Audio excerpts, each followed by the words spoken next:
Halloween night, October 31st. For most of us, it's costumes, candy, pumpkins, fun. But for some people, Halloween is the night something happened that they can't explain, something they'll never forget. We spoke to 3 different people across America. They don't know each other. They've never met. But they all have one thing in common. Something happened to them on Halloween night. Something real. Something terrifying. And they agreed to share their stories. These are their words. Their experiences. Their fear. 3 people. 3 Halloween nights. 3 things. That should never have happened. Okay, so this happened 5 years ago. Halloween 2019, I'm Marcus. Marcus Williams, age 34. I live in Portland, Oregon. Laurelhurst neighborhood. Nice area, tree-lined streets. You know, families. I'm a high school teacher. History. And I have a daughter, Emma. She was 7 years old at the time. Halloween night, Emma wanted to go trick-or-treating. Of course, what 7-year-old doesn't, right? She was dressed as a fairy. Little purple wings. Sparkly wand. She was adorable. My wife had to work late that night. She's a nurse, so it was just me and Emma. We started around 6 p.m. Sun was setting. That perfect Halloween vibe, you know? Leaves on the ground. Crisp air.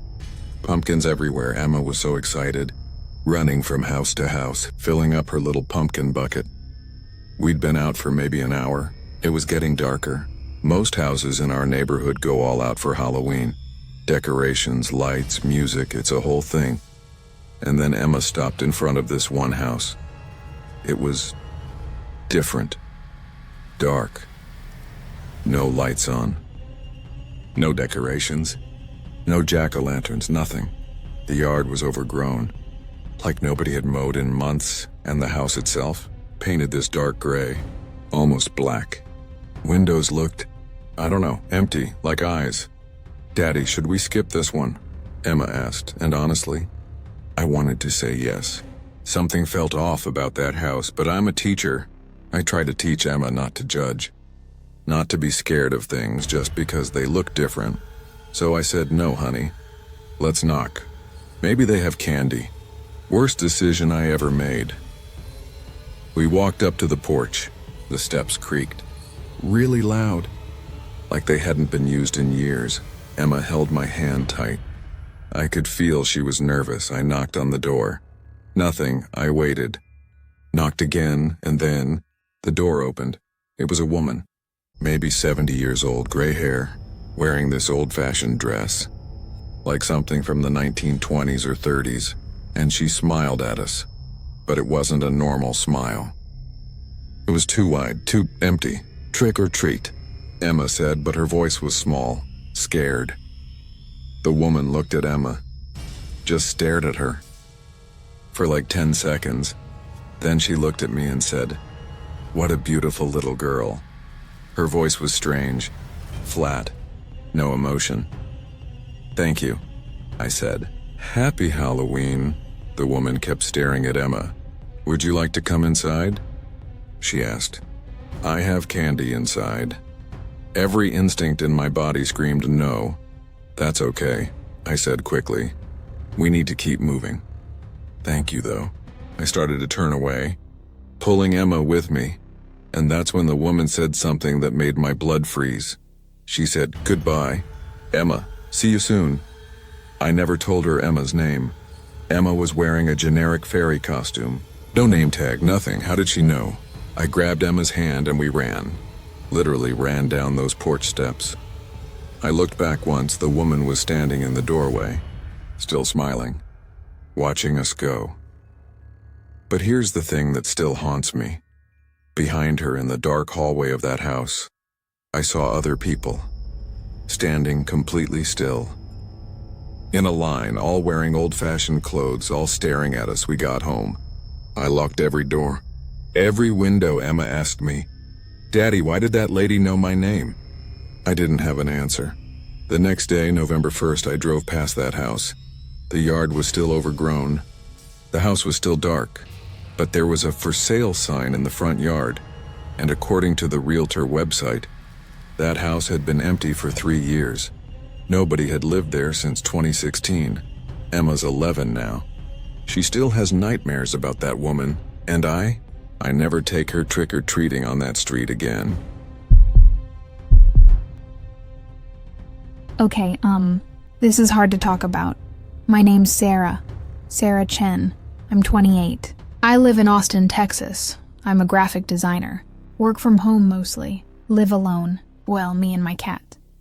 So this was Halloween 2021. 2 years ago, actually. No, wait, 4 years ago now. Time flies. I'd been invited to a Halloween party. Friend's house out in Dripping Springs.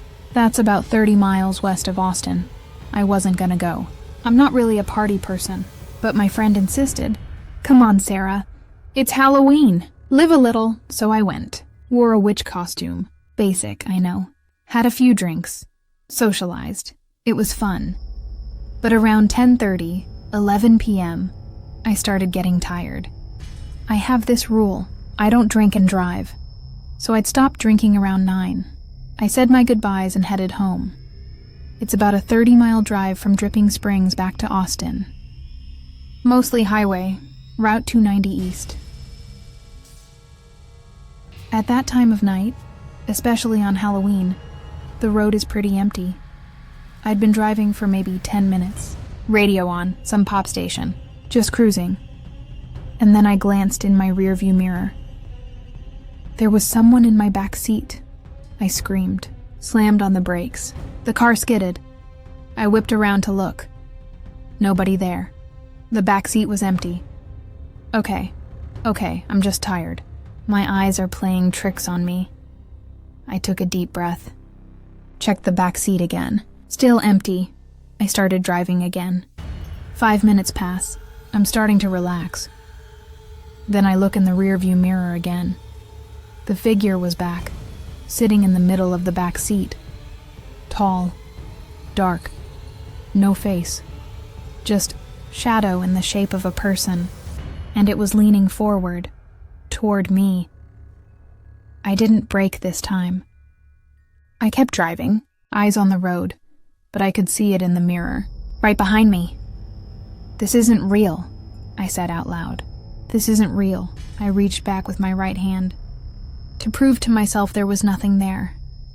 My hand touched something cold, not fabric, not skin, just cold, like touching ice. I jerked my hand back and floored the gas pedal. 60, 70, 80 miles an hour. I was flying down that highway. Every few seconds, I'd glance in the mirror. It was still there, sometimes closer, sometimes further back, but always there.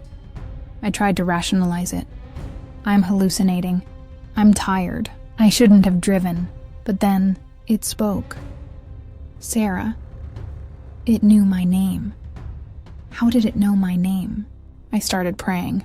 I'm not religious, but I prayed, out loud, anything I could remember. Our Father who art in heaven. Please make it stop. I looked in the mirror again. The figure was gone. Just gone. I kept driving. Faster. I didn't slow down until I saw the lights of Austin. I got home, parked in my garage, locked the car. I sat there for 20 minutes. Just sitting, shaking. Finally, I got out. Opened the back door of the car. The back seat was freezing cold, like someone had left the AC on max. But the car had been off, and on the seat, frost. Actual frost. In October, in Texas, I checked my dash cam later. I'd forgotten I even had one. The footage from the drive home, corrupted. The whole 30 minutes. Just static. I haven't driven alone at night since then. I take Ubers, stay home after dark. Because whatever was in my car that night, I think it wanted me to crash. And I think the only reason I'm still here is because I prayed Happy Halloween. All right, I'll tell you what happened, but I'm only gonna say this once. Name's James Davidson. I'm 41. Used to be a security guard. Keyword, used to be. I worked overnight security in Salem, Massachusetts. You know Salem, witch trials, tourist trap, spooky stuff. My job was to patrol the old Burying Point Cemetery. It's the oldest cemetery in Salem. People buried there from the 1600s, 1700 graves, some from before the witch trials. Now I'd been doing this job for 3 years. Overnight shift. Midnight to 8 a.m. You see weird stuff in cemeteries at night. Shadows, animals. Sometimes drunk teenagers trying to be edgy. I wasn't scared.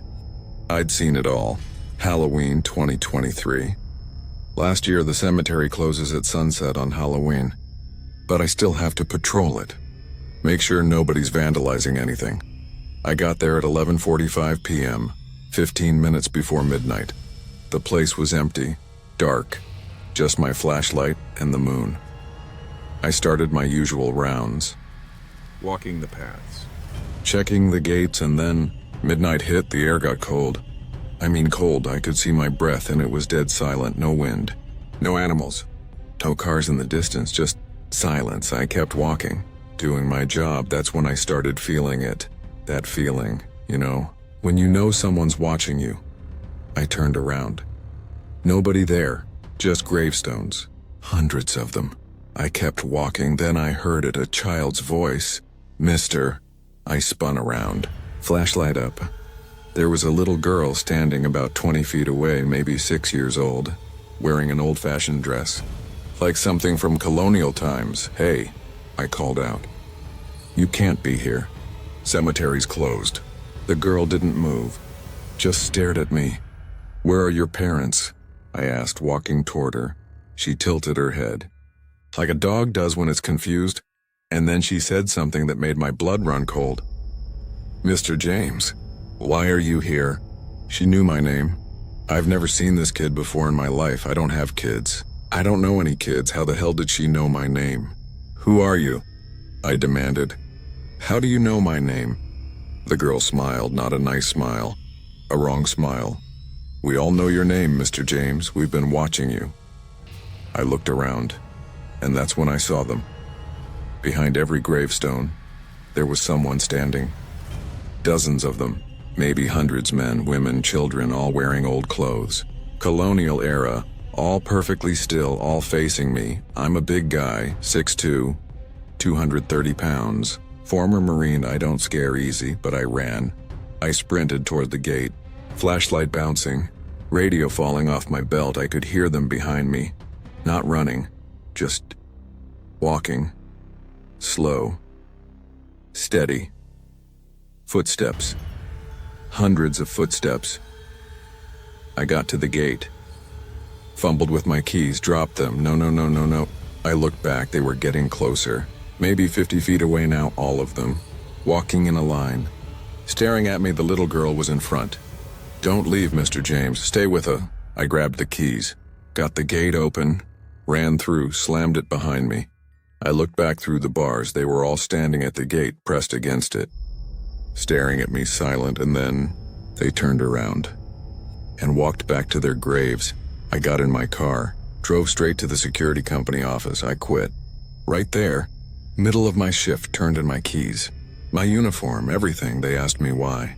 I told them. They didn't believe me, said I must have been drunk, high, seeing things, but I know what I saw.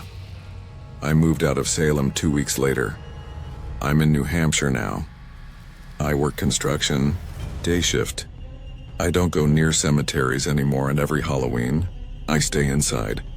Lights off, door locked, because I know now, Halloween night, that's when they come out, the dead, the forgotten, the ones who are still here, and they know your name. If you ever visit Salem, don't go to the cemetery after dark, especially on Halloween, because they're waiting, and once they see you, they never forget. 3 people, 3 different cities across America, 3 Halloween nights they'll never forget.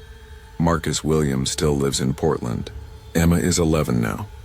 They moved to a different neighborhood. Sarah CHEN lives in Austin. She sold her car. She doesn't drive at night anymore. James Davidson lives in New Hampshire. He never returned to Salem. and he never will. None of them can explain what happened, but they all know one thing. Halloween night, something is out there watching, waiting, and sometimes it knows your name. Happy Halloween. Have you experienced something on Halloween night? Share your story in the comments.